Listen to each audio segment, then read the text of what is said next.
bien, Seigneur. Ainsi, en retour, nous pouvons chanter. Tu as conquis mon cœur. Jésus, Jésus, tu as conquis mon cœur. Ah, Jésus, Jésus, Jésus, tu as conquis mon cœur.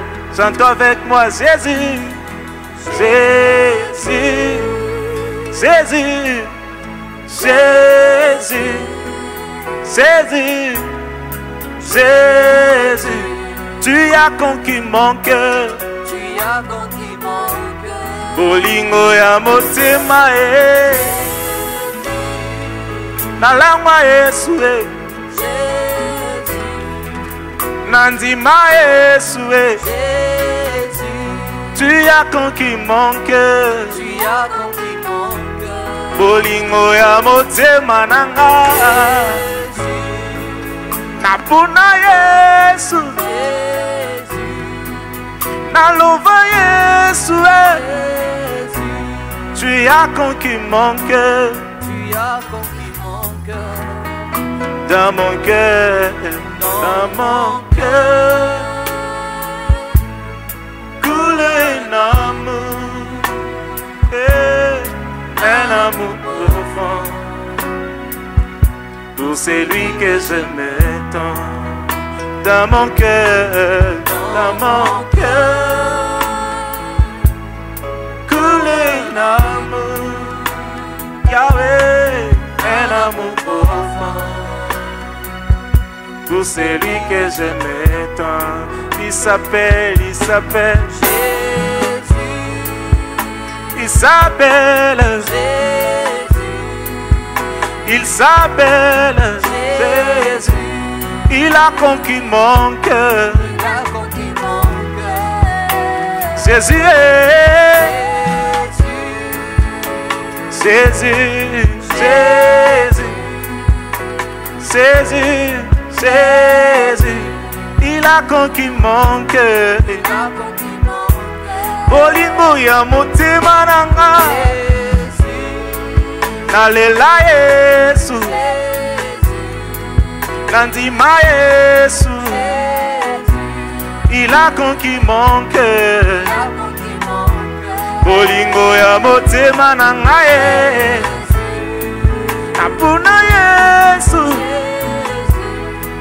nalanda Yesu il a conquis mon cœur.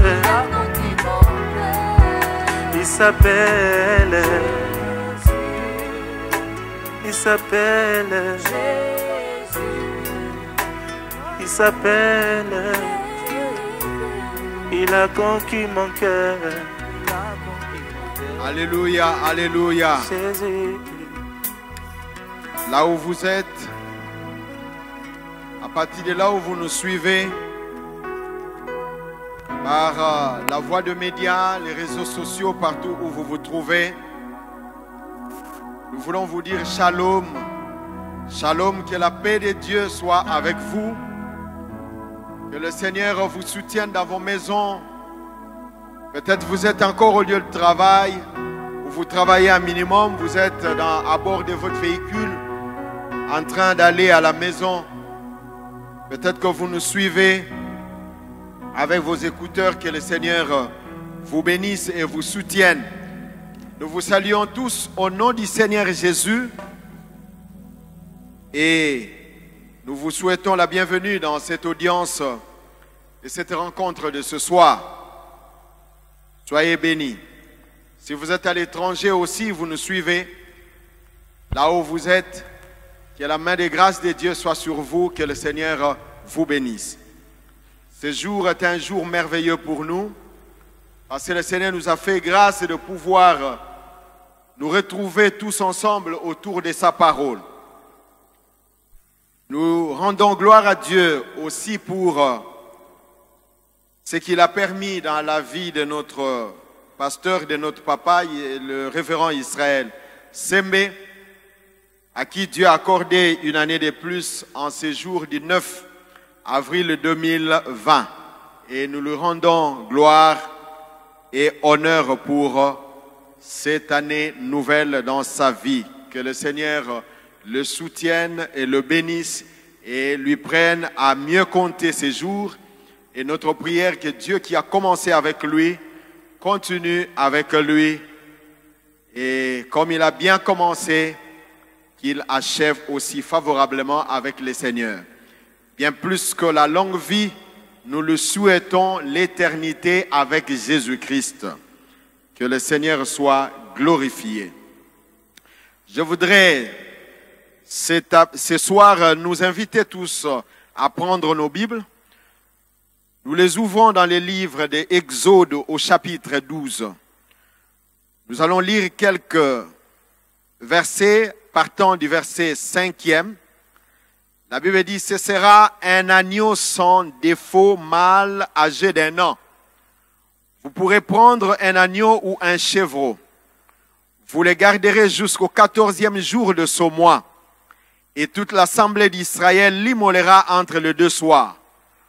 On prendra de son sang et on en mettra sur les deux poteaux, sur les linteaux de la porte des maisons où on le mangera. Vous pouvez souligner dans vos Bibles où on le mangera. Cette nuit même, on en mangera la chair rôtie au feu et on la mangera avec des pains sans levain et des herbes amères. Amen. Nous allons associer à cette lecture Hébreux 9. Hébreux 9. Nous allons lire à partir du verset 11e. Nous lisons au nom du Seigneur Jésus. Mais Christ est venu comme souverain sacrificateur de biens à venir. Il a traversé le tabernacle le plus grand, plus parfait, qui n'est pas construit des mains d'hommes, c'est-à-dire qui n'est pas de cette création. Il est entré une fois pour toutes dans les lieux très saints, non avec le sang des boucs et des veaux, mais avec son propre sang, ayant obtenu une rédemption éternelle. Car si le sang des boucs, des taureaux et des boucs et la cendre d'une vache répandue sur ceux qui sont souillés sanctifie et procure la pureté de la chair, combien plus le sang de Christ, qui par un esprit éternel s'est offert lui-même sans tâche à Dieu, purifiera-t-il votre conscience des œuvres mortes afin que vous serviez le Dieu vivant. Amen. Dieu notre Père, nous nous ouvrons à l'écoute de ta parole. Nous voulons que tu nous assistes à la manière des disciples, que tu nous enseignes. Notre prière au Père, que tu nous parles comme jamais nous t'avons entendu auparavant. Souffle, mon Dieu, par ton esprit et rends-nous capables de saisir ta pensée. Je prie, Père éternel, pour moi-même. Seul, je ne peux rien. Je m'avoue incapable d'accomplir cette œuvre sans toi. Voilà pourquoi je me laisse conduire par toi et par ton esprit. Guide-nous et conduis toutes choses pour la gloire de ton nom. Nous avons prié. Amen. Bien-aimés, les mardis, devant cette opportunité que le Seigneur nous a offerte, de manière virtuelle, nous avons suivi le message qui nous a été donné par l'homme de Dieu, le pasteur Israël, autour de ce thème, la puissance du sang de Jésus. Et hier encore, le pasteur Joseph est revenu sur la puissance du sang face aux adversités, sinon l'ennemi, notre ennemi ne peut rien devant le sang de Jésus-Christ. Et ce soir, nous voulons nous entretenir sur comment expérimenter la puissance du sang de l'agneau. Comment expérimenter, si vous voulez, comment vivre la puissance du sang de l'agneau. Nous avons appris ce que c'était la puissance du sang de l'agneau. Et nous avons vu comment aucune adversité, aucun ennemi ne peut tenir devant la puissance du sang de l'agneau. Et aujourd'hui, il est question pour nous de savoir comment. C'est peut-être la question de quelqu'un. Votre question là où vous vous trouvez, vous vous posez des questions.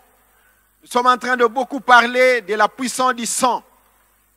Mais comment faire pour pouvoir expérimenter, pour entrer en jouissance, sinon en droit, de cette puissance du sang de Jésus-Christ. Mais bien avant cela, je voudrais que nous puissions voir en rappel quelques notions plus importantes qui vont nous aider à asseoir cette pensée. Et parmi ces notions bien-aimées, mais basant sur les textes que nous avons lus de Exode au chapitre 12,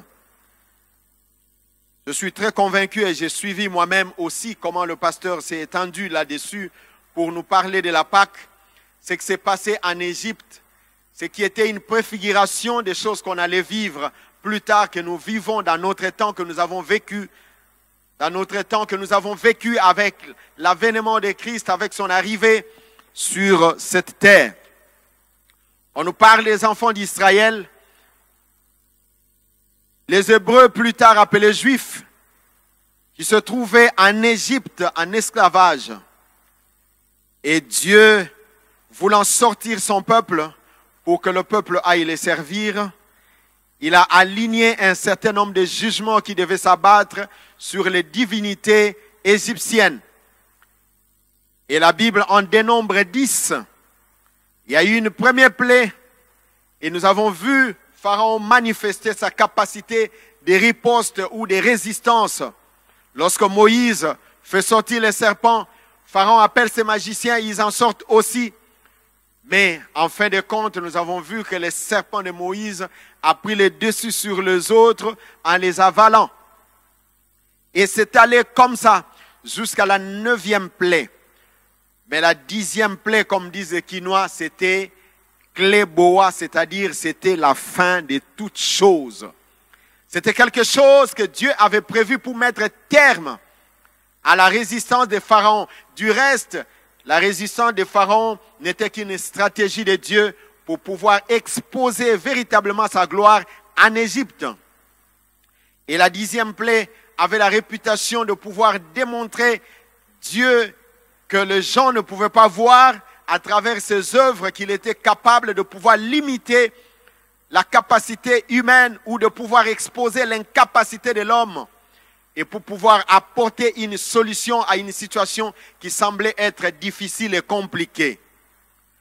Parce que retenez, sorti de l'Égypte, c'était quelque chose de très compliqué. L'Égypte était un pays barricadé, un pays qui était cloisonné, et vous avez vu vous-même dans leur sortie, ils devaient à un moment donné traverser la mer Rouge, même si eux-mêmes ne le savaient pas du tout, parce qu'ils pensaient peut-être aller en terre, traverser à pied, passer si facilement. Mais la direction qu'ils ont prise, alors qu'ils partaient vers le désert, Dieu lui-même leur a demandé de faire demi-tour pour prendre la direction de Pi-Hahiroth, là où ils ont campé avant de pouvoir traverser pour aller de l'autre côté. Et nous savons qu'ils ont traversé à pied sec la mer Rouge. Mais bien avant cela, les peuples étaient en esclavage, devaient sortir de cela. Mais de lui-même ne pouvait rien. Et Dieu est venu à leur secours. Dieu a mis en place un mécanisme de secours pour les libérer, pour les sortir de l'emprise pharaonique. Et là, c'était l'agneau qui avait été mis en exergue. La particularité de la 10e plaie, il y avait l'agneau qui était dedans. Non seulement qu'il y avait l'agneau, mais il y avait aussi le sang de l'agneau qui était là. C'est des éléments importants que nous devons retenir en rappel avant d'aller un peu plus loin sur les bénéfices, ou si vous voulez, comment ou quelle est la manière selon laquelle nous pouvons expérimenter la puissance du sang de l'agneau. Et donc, l'agneau et le sang. Par là déjà, nous voyons d'entrée de jeu que le sang avait un pouvoir, une puissance extraordinaire. Et Dieu va leur dire au verset 7, vous prendrez l'agneau, et il dit, lorsque vous allez prendre l'agneau, le 10e jour, vous vous mettrez à le préparer, et le 14e jour, entre les deux soirs, vous allez l'immoler, et vous allez en manger en entier, et vous prendrez de son sang, vous l'appliquerez sur les linteaux et sur les poteaux, et le verset 7 insiste sur les linteaux et les poteaux des maisons où on en mangera. C'est un détail important. Ça veut dire que tout Égyptien ou quelqu'un d'autre pouvait s'hasarder de prendre ce sang et aller placer sur les linteaux ou les poteaux de sa maison. Cela n'aurait aucun effet si cette maison n'avait pas mangé l'agneau. Le verset 7 en parle. C'est un détail très, très significatif et très important. Bien-aimés, vous qui cherchez la protection, vous qui cherchez la couverture par le sang de l'agneau, parce que vous avez appris que le sang de l'agneau est puissant. Mais la plus grande question qui peut vous être posée, avez-vous mangé l'agneau pour que vous soyez en mesure de pouvoir prendre le sang et de l'appliquer sur les linteaux de votre maison, les linteaux de votre vie, pour être ainsi en sécurité ou protégé. Et la Bible dit, lorsque je viendrai, je verrai le sang, je passerai.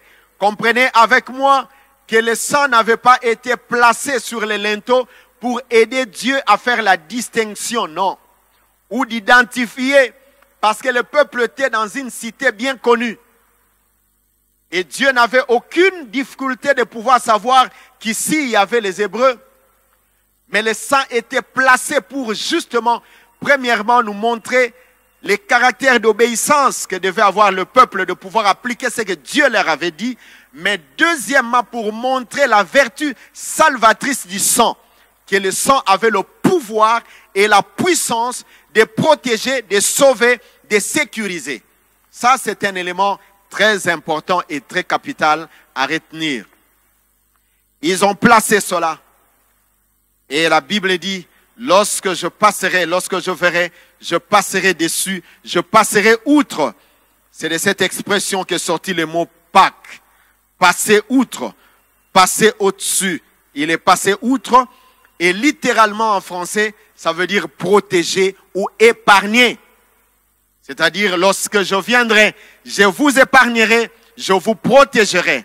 Lorsque je verrai le sang, parce que le sang était d'abord le signe d'obéissance à la parole de Dieu, à ce que Dieu avait demandé. Deuxièmement, c'était par là que le Seigneur donnait l'enseignement que le salut, la délivrance, la libération, la protection n'était possible que par le sang. Et c'est par le sang de l'agneau.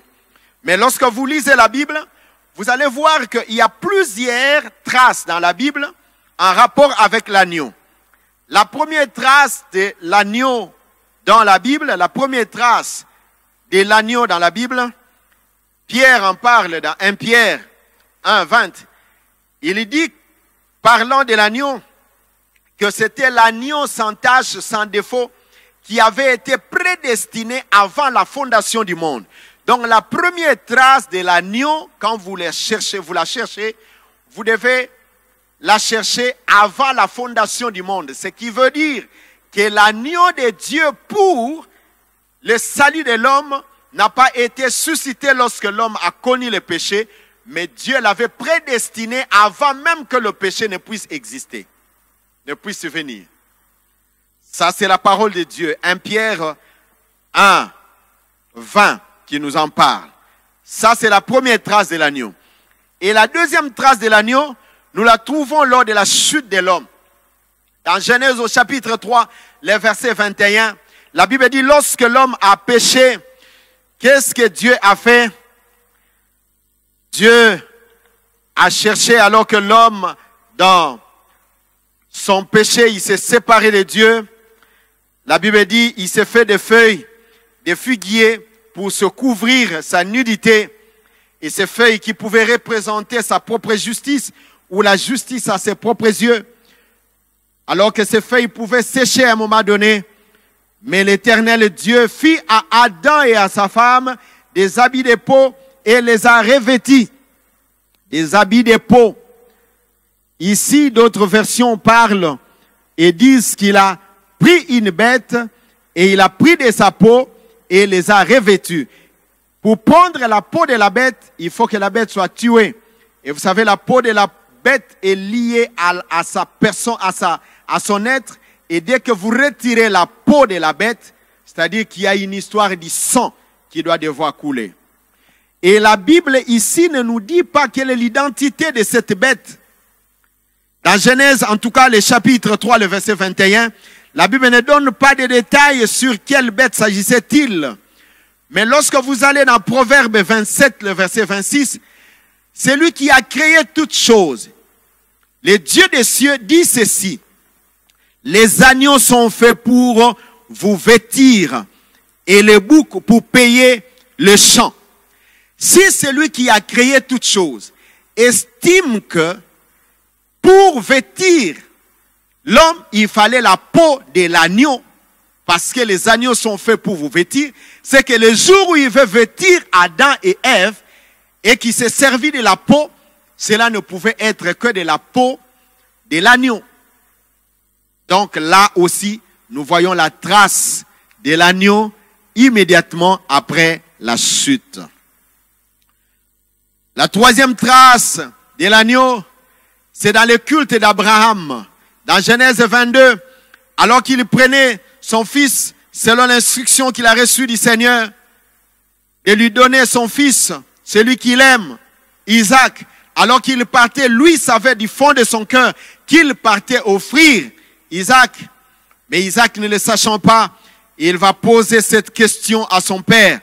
Voici le feu, le bois, mais où est l'agneau des sacrifices? Dans Genèse 22, 7 à 8, il posa cette question. Et Abraham lui répond, l'Éternel se pourvoira de l'agneau. Et cette question a traversé des temps.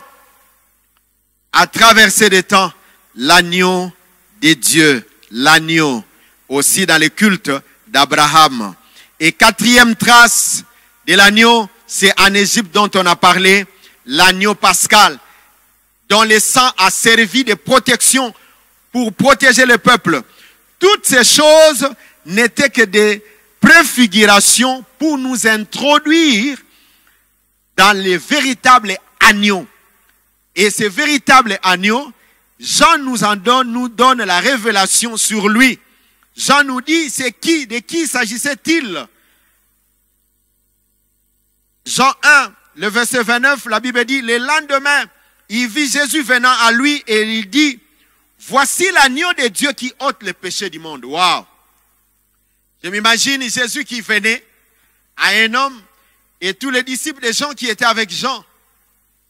Voyant Jésus venir, et Jean se met à dire, voici l'agneau. Lorsqu'on parle de l'agneau, on voit une espèce animale. Mais comment un homme qui vient, Jean, toi tu parles de l'agneau? Parce que Jean, ici, était projeté vers l'agneau pascal en Égypte pour dire, celui de l'Égypte était une préfiguration, mais l'agneau de Dieu qui ôte les péchés, c'est celui-ci.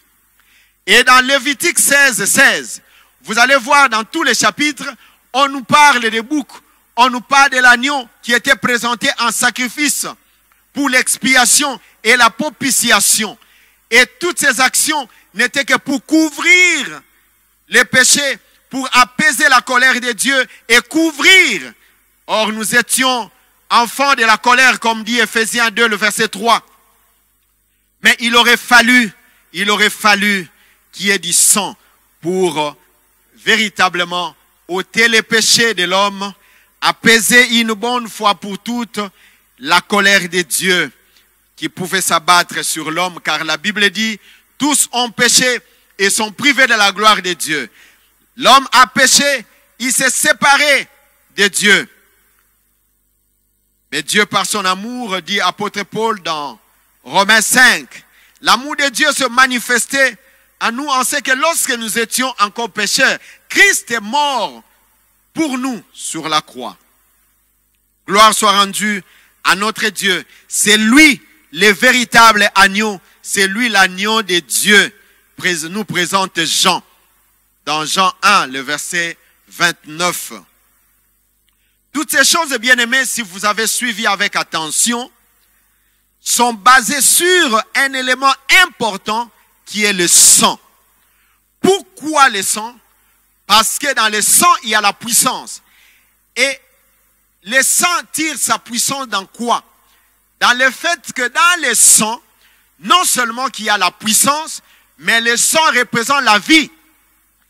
Lévitique 17, 11. La Bible nous dit la vie de la chair est dans son sang. Ça veut dire qu'en réalité, l'âme de la chair est dans son sang. Et donc le sang représente la vie. Lorsque quelqu'un donne sa vie, il donne son sang, c'est que c'est sa vie qu'il a donnée. Voilà pourquoi le Seigneur dit, je vous l'ai donné sur l'autel.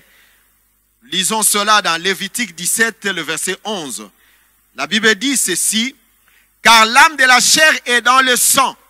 Je vous l'ai donné sur l'autel afin qu'il servît d'expiation pour vos âmes, car par l'âme que le sang fait l'expiation. C'est par l'âme que le sang fait l'expiation. Le sang a la puissance. Et nous avons vu cela.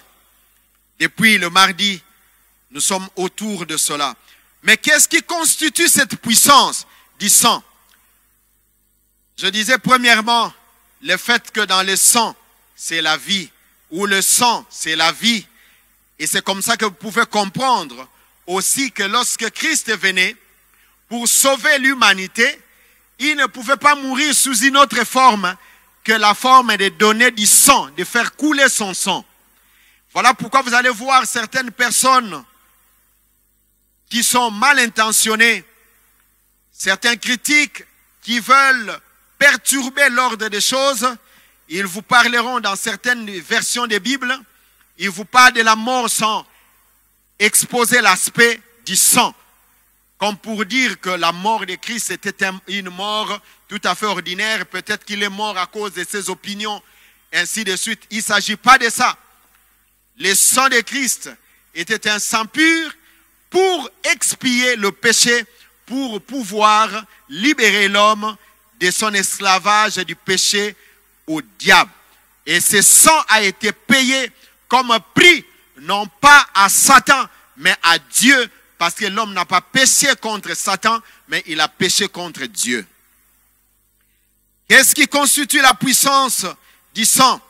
Premièrement, le sang est à la base du rachat de l'homme. Bien-aimé, l'homme étant pécheur, ne pouvait pas se racheter lui-même. Dans Psaume, le chapitre 49, la Bible dit, se sont fiés à leur richesse et à leur bien. Ils ne peuvent se sauver l'un et l'autre. Le prix de leur rachat est cher et n'aura point lieu. Et la Bible dit, c'est par son sang que nous avons été rachetés.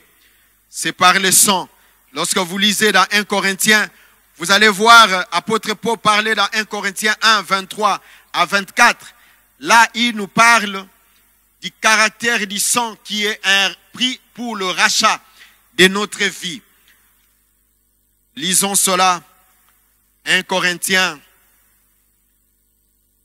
1, 23. Il dit, nous,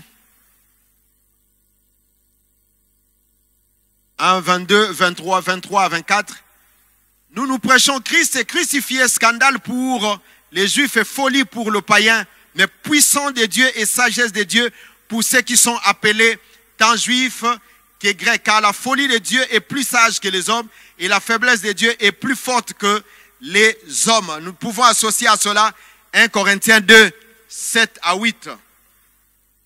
Et il dit, nous prêchons la sagesse de Dieu mystérieuse, cachée, que Dieu, avant les siècles, avait destinée pour notre gloire. Sagesse qu'aucun chef de ces siècles n'a connue, car s'il l'eût connu, il n'aurait pas crucifié le Seigneur de gloire. Ça, c'est le pouvoir du sang qui était caché. Dieu n'a pas voulu révéler ça directement au monde. Ce qui fait que le diable n'étant pas au courant de comment les choses devaient devoir se passer, il ne savait pas que tout était dans le sang. Le pouvoir et la puissance de pouvoir libérer, de racheter était dans le sang. Et lorsque la Bible dit le prince de ce monde, le mot qui est employé là-bas est traduit par les principautés, c'est-à-dire le grand pouvoir, les diables. Il n'était au courant de rien sur ce qui concernait le pouvoir ou la puissance du sang de Jésus-Christ.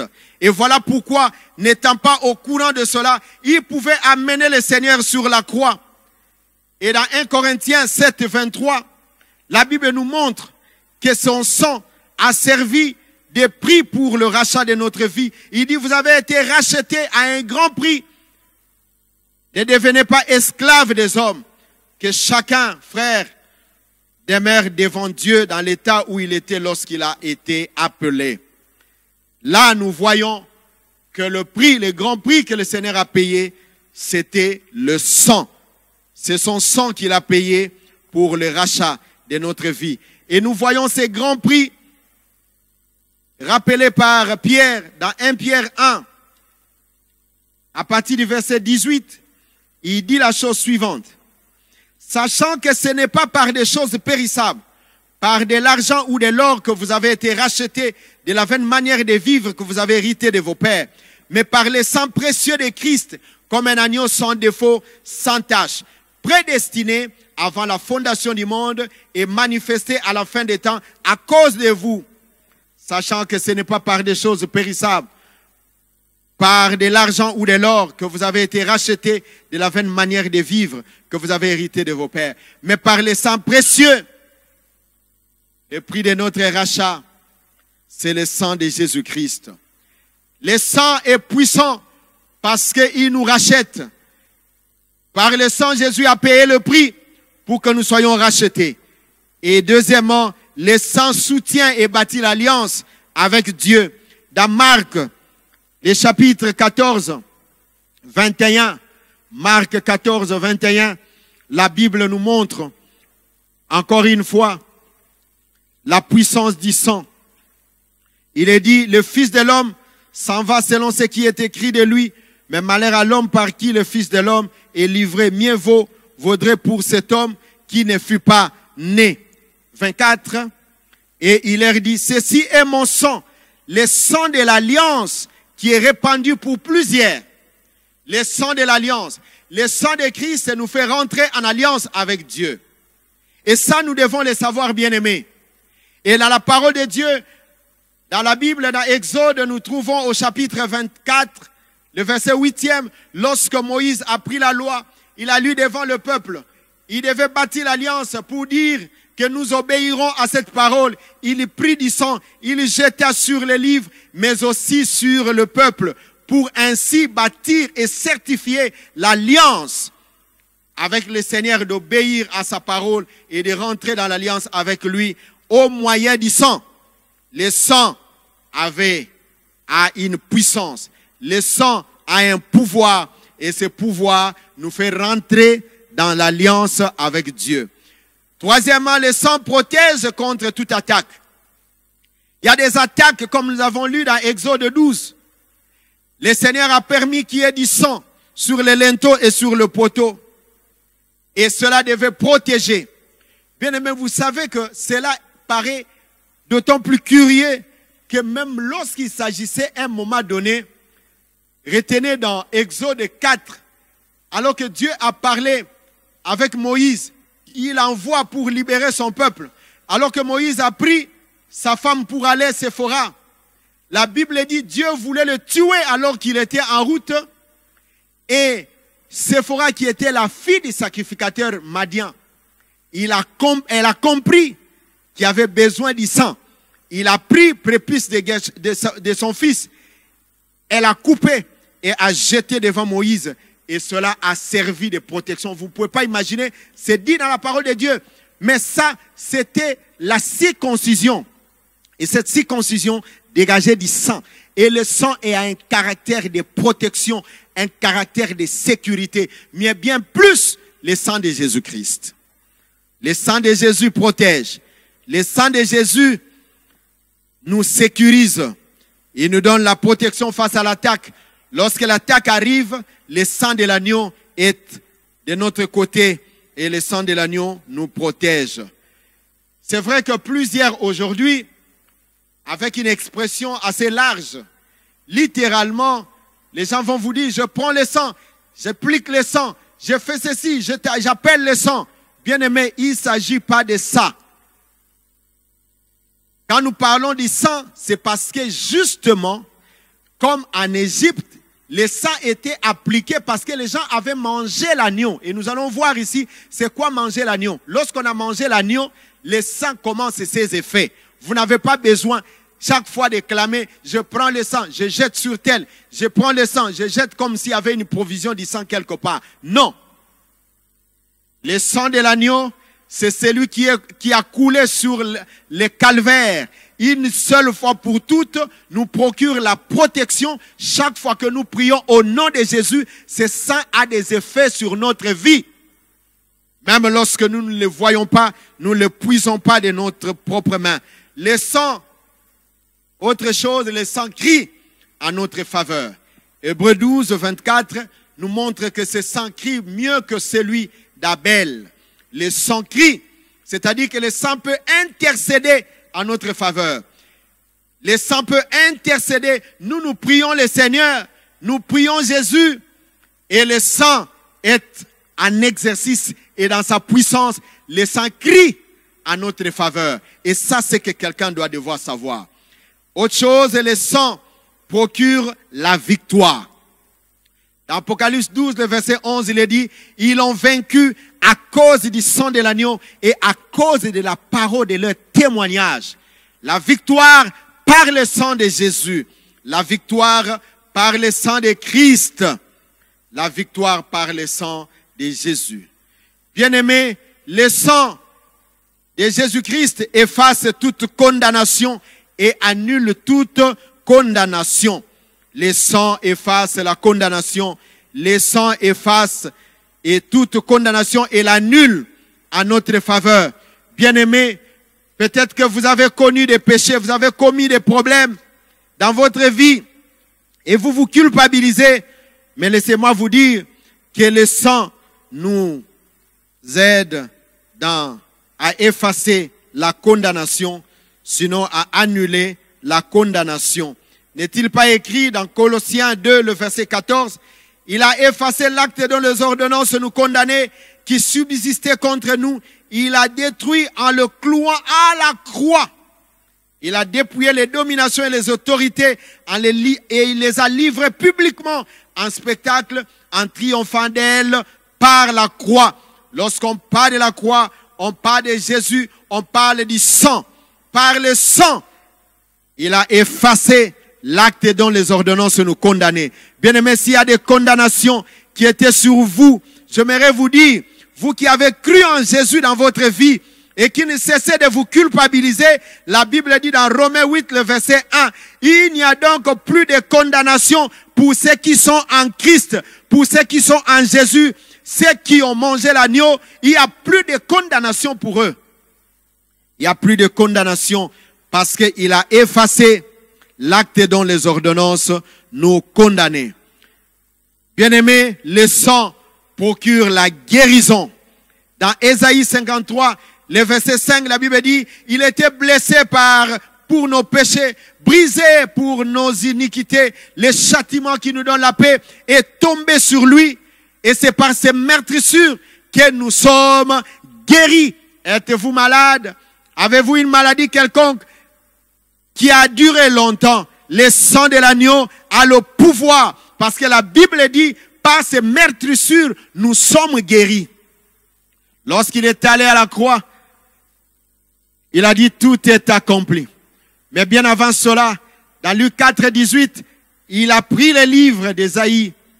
Il a déroulé à l'endroit où il était écrit, l'Esprit du Seigneur l'Éternel est sur moi. Et là, il a annoncé ce pourquoi il était venu. Et parmi ces éléments pour lesquels il était là, c'était guérir aussi les malades. Bien-aimés, si vous êtes malade, j'aimerais vous annoncer la guérison du Seigneur, la guérison par le sang de Jésus-Christ qui a coulé sur le calvaire. Si vous voulez, bien-aimés, le sang était comme le prix payé, la clé qui a déjà ouvert l'accès vers la guérison. Aujourd'hui, tu n'as besoin que de l'activer simplement pour pouvoir posséder et rentrer en guérison, en droit de guérison, parce que lui, il a déjà fait ce qu'il devait faire. Le sang procure la purification de nos péchés. Dans 1 Jean 1, 7 à 10, il a dit, si vous confessez vos péchés, il est juste et fidèle pour vous le pardonner et vous purifier de toute iniquité. Bien-aimé, il est capable de nous purifier par le sang. Son sang nous purifie de toute mauvaise conscience, de toute conscience que nous avons impure. Le Seigneur est capable de pouvoir nous purifier dans nos pensées. Combien de gens aujourd'hui restent encore bloqués dans leurs pensées, dans leurs raisonnements? Mais j'aimerais vous dire, le sang de Christ a le pouvoir de purifier, de pouvoir de sanctifier, de rendre quelqu'un pur et de nous justifier. De nous justifier. Alors quelqu'un peut se poser des questions. Comment faire pour vivre cette puissance dans ma vie? Et nous avons vu dans Exode, le chapitre 12, le verset 7, la Bible dit, vous appliquerez le sang sur les linteaux et les poteaux des maisons où on en mangera. Où on en mangera. Bien-aimé, il est question de manger l'agneau pour avoir droit à la protection, à la sécurité, aux avantages que procure le sang de l'agneau. Mais c'est quoi manger sa chair? C'est quoi manger l'agneau? Écoutez ce que la Bible dit dans Jean 6. Je lirai en kangourou le verset 51. Je suis le pain vivant qui est descendu du ciel. Si quelqu'un mange de ce pain, il y vivra éternellement. Et le pain que je donnerai, c'est ma chair. Je donnerai pour la vie du monde. Et au verset 54, il dit, celui qui mange ma chair et qui boit mon sang a la vie éternelle. Et je les ressusciterai au dernier jour. Car ma chair est vraiment une nourriture, mon sang est vraiment un breuvage. Celui qui mange ma chair et qui boit mon sang demeure à moi et je demeure en lui. Bien-aimés, quand nous lisons très attentivement, vous allez constater à partir du verset 51, même le verset 54, que manger la chair nous conduit à la vie éternelle. Manger la chair nous conduit à la vie éternelle. Donc manger la chair, manger l'agneau, il s'agit de manger la chair. Et manger la chair nous amène à la vie éternelle. Et c'est quoi avoir la vie éternelle? Et c'est cela qui va devoir nous aider à comprendre ce que signifie manger sa chair, ce que signifie manger l'agneau. Dans Jean 3, le verset 15, écoutez ce que la Bible dit. Afin que quiconque croit en lui ait la vie éternelle. Oh! Croire en Jésus nous amène à la vie éternelle. Manger sa chair nous amène à la vie éternelle. Ça veut en réalité dire, manger sa chair, manger l'agneau, signifie croire en Jésus.